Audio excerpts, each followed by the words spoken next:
नमस्कार प्यारे विद्यार्थियों, आप सभी 12th क्लास के विद्यार्थी ध्यान दें कि हमारा एक लेसन है बाजार दर्शन, जो मैंने कुछ डाउट्स क्लियर करने के बच्चे आए थे उनको पूरा पढ़ा दिया है। बट वो बच्चे जिनको वीडियो नहीं पहुंचे हैं या वीडियो इसके 4-5 जा चुके हैं, उससे शॉर्ट एंड स्वीट में थोड़ा बताया था, लेकिन मुझे लगा कि कुछ बच्चों के ये डाउट्स हैं कि इस पार्ट को रिवाइज किया जाए, थोड़ा सा पुनः बताया जाए।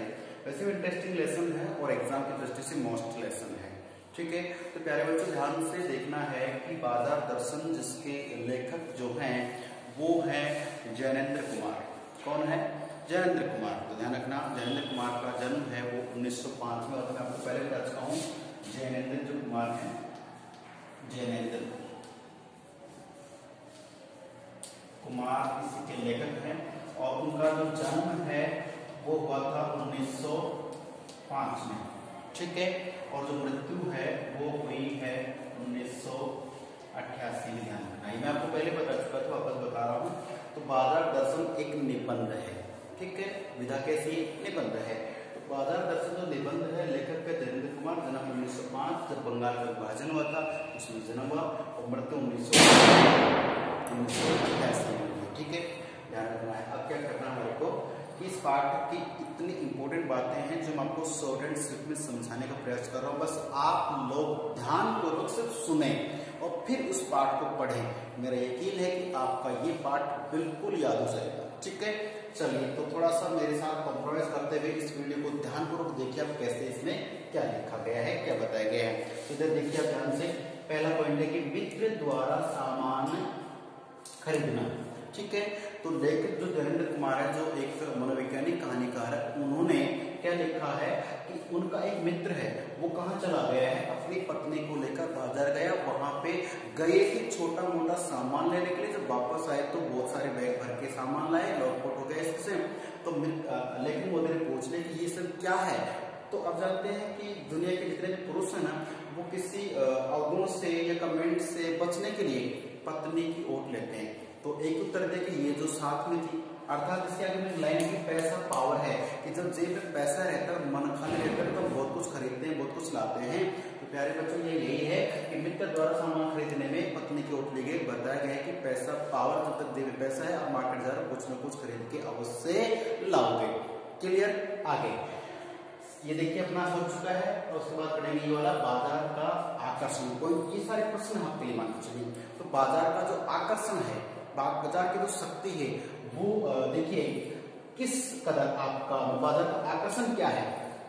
तो बाजार का आकर्षण ये है कि बाजार में क्या होते, देखिए आप देख सकते हैं, थोड़ा मैं इधर हो जाता हूँ कि व्यापारियों का आग्रह व्यवहार आपको आकर्षित करता है। बाजार की चमक दमक, उसके चमकीले भड़कीले विज्ञापन, उसकी सजावट, उसका रंग रूप, उसकी जैसे पास होना दूर, कई बार होता है कि बाजार पास में तो वहीं से ले लेते हैं, जबकि अच्छी क्वालिटी की अच्छी सस्ती वस्तु दूर मिल रही है, लेकिन बाजार पास में है, नजदीक का समय बच गया। ठीक है, और कुछ व्यापारियों का आग्रह होता है, आग्रह प्यार से आपको बुलाते हैं, भाई साहब, भाभी जी, भैया जी, आइए बैठिए, चाय पीजिए, ये कीजिए, वो कीजिए, इतना प्यार से बुलाते हैं। फिर एक के साथ एक फ्री का ऑफर देते हैं, ठीक है ना, एक्सचेंज ऑफर देते हैं। वो कई जैसे कहते हैं कि भाई अरे भाई अपनी दुकान है, बाद में ले जाना पैसे, बाद में जाना पैसे, इतना ज्यादा ऑफर मिलता है, आग्रह मिलता है, हम आराम से वहां पे उससे आकर्षण में फंस जाते हैं। बाजार की चमक, इन दिनों दीपावली का टाइम तब आराम से कर सकते किस कदर ऑफर चले, किस कदर बाजार सजे हुए। ठीक है, उसके बाद व्यवहार का व्यवहार, इतना व्यवहार कुछ मतलब बोलने में इतने बाट पट्टू होते हैं वो लोग कि आपकी हर बात का उत्तर देंगे। आपको मतलब जिस दुकान में आप चले गए ना, तो आपको खाली हाथ नहीं लौटने देंगे, भले ही वो आपके बैठे बैठे ही उनके पास जो कपड़ा जो क्वालिटी नहीं है वो भी सारे के सारे से पड़ोस वाली दुकान से कहीं से मंगा लेंगे, आपको अपनी दुकान से खाली जाने देंगे। ये उनका व्यवहार होता है, उनकी चालाकी होती है। तो बाजार का मैटर आकर्षण मतलब चमक दमक विज्ञापन। उसके बाद है अन्य मित्र का प्रसंग। तो देखिए लेकिन जो बैठे थे, तो एक ये है पहला मित्र कि गया था कुछ सामान खरीदने के लिए, और आज बहुत सारा सामान लाया, पैसा था तो खरीद लाया। अब एक है अन्य मित्र का प्रसंग में आपका प्रश्न आ सकता है कि चाह की पूर्ति करने में परिणाम अच्छा नहीं है। मतलब क्या हुआ कि एक दूसरा मित्र वो भी बाजार गया और सुबह गया, शाम तक वापस आया, लेकिन हाथ में कुछ नहीं लाया, कुछ खरीद के नहीं लाया। क्यों? क्योंकि उसने देखा कि यार ये चीज भी अच्छी है, ये भी अच्छी है, ये भी अच्छी है, नहीं लूं तो क्या। मेरी बात पर ध्यान दें कि उसे लगा कि नहीं खरीदूं तो क्या नहीं खरीदूं, क्या नहीं लूं, सभी कुछ खरीदने को तो है। सभी चीजों की मुझे जरूरत है। आप देख लीजिए, आप बाजार जाएंगे तो आपको चाहे वो खिड़की के पर्दे हैं या टीवी का कवर है, बेड का कवर है, कवर सीट है, कुछ भी है, या कुछ भी चीज जो बाजार में है वो ऐसी चीज है जो आप बोलते हैं कि मेरे पास नहीं, मुझे लेनी चाहिए। तो कहने का मतलब है कि ये सोचा कि यार मैं नहीं लूं या छोड़ दूं, तो क्या छोड़ू, ये भी काम किए, ये भी काम किए, ऐसे करके वो चलता रहा। लेकिन उसके एक दिमाग में बात आई, कौन सी, ध्यान दें कि चाह की पूर्ति, चाह तो थी और ये वस्तु मेरी चाह की पूर्ति तो कर देगी। मेरे जूते फटे हुए, ये नए जूते ले लेता हूँ, लेकिन नए जूते लेके कंफर्ट में फील करूंगा, या फिर मेरे पास पंखा में कूलर ले लेता हूँ, है कि नहीं है। तो ये चाह की पूर्ति तो करा, लेकिन ये इसका जो परिणाम आएगा, एक तो इतने पैसे नहीं है, दूसरी बात ये कूलर में लेके जाऊंगा तो उसके अभी मौसम बदल रहा है और इन दिनों लेके जाऊंगा तो ऐसी बात है ठंड पकड़ जाऊंगा, जुकाम हो जाएगी, बीमार हो जाऊंगा, तो उसका जो परिणाम है वो अच्छा नहीं होगा। ये सोच के उस व्यक्ति ने बाजार में कुछ नहीं खरीदा और वापस आ गया, वो बाजार की शक्ति से बच गया। आगे बाजार का जादू, बाजार में जादू होता है, एक जादू मेडिकल बोलते हैं जादू। तो ये देखिए जादू जो है ये बाजार में होता है, आकर्षण का जादू, बाजार का जादू। और बाजार का जादू किस राह काम करता है, प्रश्न आपके एग्जाम में, तो आंख की राह से काम करता है। हम बाजार के पास देखते हैं आंखों से।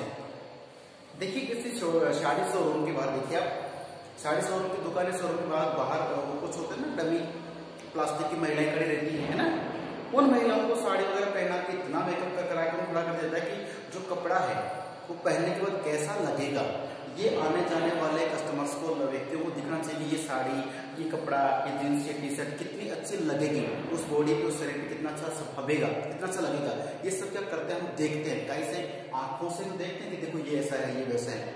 और दुकानदार जो होता है वो विज्ञापन को बाहर जैसे एक शोरूम सर्विस के रूप में बाहर लटका देते, दिखा देते हैं, हम लोग उससे जादू में फंस जाते हैं। आंखों की राह से वो हमारी दिल तक जाती बात, फिर मन तक आती है, तो खरीदना ही चाहिए, इसको तो लेना ही चाहिए। तो आंखों की राह से बाजार का जादू काम करता है और हम उसमें गिरफ्त में आ जाते हैं। चलिए, और उसके बाद आराम की जगह आलस्य, जो वस्तु हम बाजार से खरीदते हैं वो हमारा आराम नहीं बढ़ाती है, आलस्य बढ़ाती है। कल तक एक व्यक्ति सुबह उठता था और गार्डन में जॉगिंग करके आता, घूम करके आता, उसके शरीर से पसीना निकलता और कंफर्टेबल फील करता, स्वास्थ्य सही था। डॉक्टर साहब ने कहा कि आप हार्ट पेशेंट है, आपको घूमना चाहिए। लेकिन अब क्या करते हैं, उसके बेटे पोते हो गए तो बोलते यार आप दादाजी पापा जी आप कैसे करें कि आप बाहर जाते हो नहीं, आप ऐसा करें, वो आते ना एक साइकिल जिसपे खड़े खड़े चलते रहते हैं, ला के रखते सब, वो काम तो कर रही है, आराम तो देगी, लेकिन आपका आलस्य कैसे कि पहले गार्डन जाने के लिए आप जल्दी उठते थे, ठीक है, और आप अरे साइकिल है दोपहर में कर लेंगे, है ना, ये सुबह लेट तक कर लेंगे, जल्दी उठते नहीं। और एक बाहर की ताजा हवा से आपका शरीर, आपका स्वास्थ्य सही रहता था। अब वो घर में ही किसी कोने में रखते, सब वहीं पे भाग दौड़ कर रहे हैं, अखबार भी से पढ़ रहे हैं, कमाल की बात है। तो जो चीजें हम लेके आते हैं, जैसे मान लीजिए कि एक नॉर्मल आपके पास साइकिल थी, बट उसमें आपको पेडल मार के दूर तक जाना होता था और आप अपने स्थान पहुंचते थे। आप क्या करते, अपनी बाइक ले ली है, बाइक ले ली है, उससे क्या हो गया, आपको आराम मिल गया है। लेकिन आराम से क्या हो गया, वो आलस्य बढ़ा सकती है। पहले साइकिल से आप 1 घंटे पहले निकलते थे, टाइम लगेगा, और अब 10 मिनट पहले निकलते हो, जल्दी निकलने, और जल्दी चक्कर में कई बार तो ठोक देते हैं। तो कल मतलब क्या है कि जो भी वस्तु हम लेके आते हैं वो हमारा आराम के लिए तो लेके आते हैं। खाट पे सोने वाला बेड लेके आते हैं, बेड पे सोने वाला स्पेशल बेड लेके आता है, एक ठंडा पानी पीने के लिए मटका काफी लेकिन फ्रिज लेके आते हैं। वो आराम तो बढ़ाते हैं लेकिन आलस्य बढ़ा देती है, और धीरे धीरे मनुष्य का शरीर जो है वो आलस्य में आकर के रोगों का घर हो जाता है। यकीन नहीं है तो आप जितनी भी चीजें हम प्रोडक्शन बाहर से लेते हैं उन चीजों का इफेक्ट देख लीजिए, वो क्या आपको बना रही है। घर पे चपाती बना के, रोटी बना के खाना काफी मेहनत का काम है, लेकिन हम क्या करते हैं, सुबह नहाए धोए निकल लिए ऑफिस के लिए कहीं के लिए, और रास्ते में कचौरी, समोसे, एक्सवाइजेड कुछ भी हम खा सकते हैं, पेट भर गया, टाइम बच गया, पैसा तो उतना लगा जितना हम घर बना खाते। लेकिन ये कंटिन्यूटी आपको कहीं ना कहीं बीमारी तो बना सकती है कि नहीं। तो प्यारे बच्चों, ये इस पार्ट में है कि बाजार का जादू आंखों की राह से काम करता है और आराम की जगह आलस्य बढ़ा देता है। ठीक है, चलिए उसके बाद देखिए खाली और बंद मन, ये जो चीज है इंपॉर्टेंट बात है, ध्यान रखना है कि खाली और बंद मन का इसमें लेखक ने डाला है भाई ने कि जो बंद मन, बंद का मतलब होता है शून्य हो जाना, और शून्य होने का जो हक है, जो अधिकार है, वो एक ही को है, कौन है, वो परमात्मा।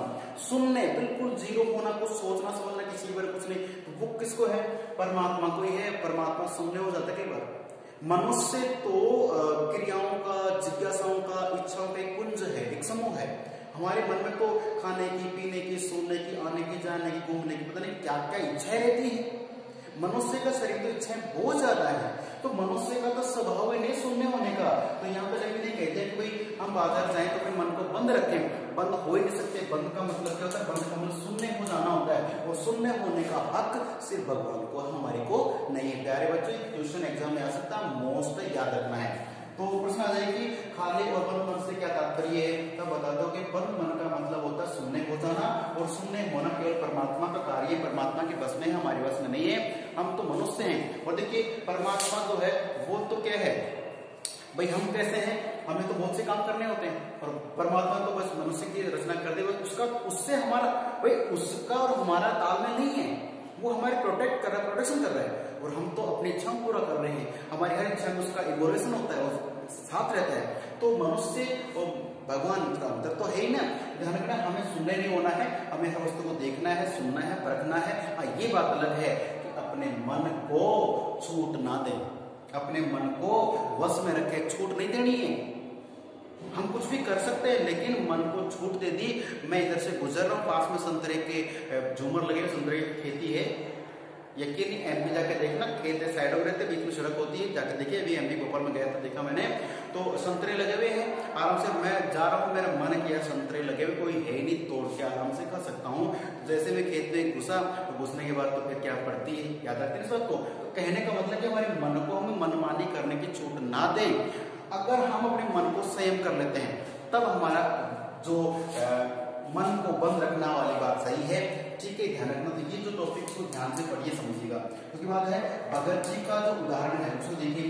तो इस पूरे पार्ट में एक भगत जी नाम के व्यक्ति है, वो क्या करते हैं कि कुछ जीरा वीरा जलजीरा लेकर के और चूर्ण बनाते हैं, चूर्ण बना करके और फिर चूर्ण को बेचते बच्चों में। बेचने के उसका तरीका देखिए, कहते हैं इसमें 6 पैसे जो है 6 आने प्रतिदिन, मतलब रोजाना 6 आने कमाने हैं। और कमाने के बाद अगर वो चूर्ण बच गया, उसको तो बच्चों में ऐसे भर देते हैं।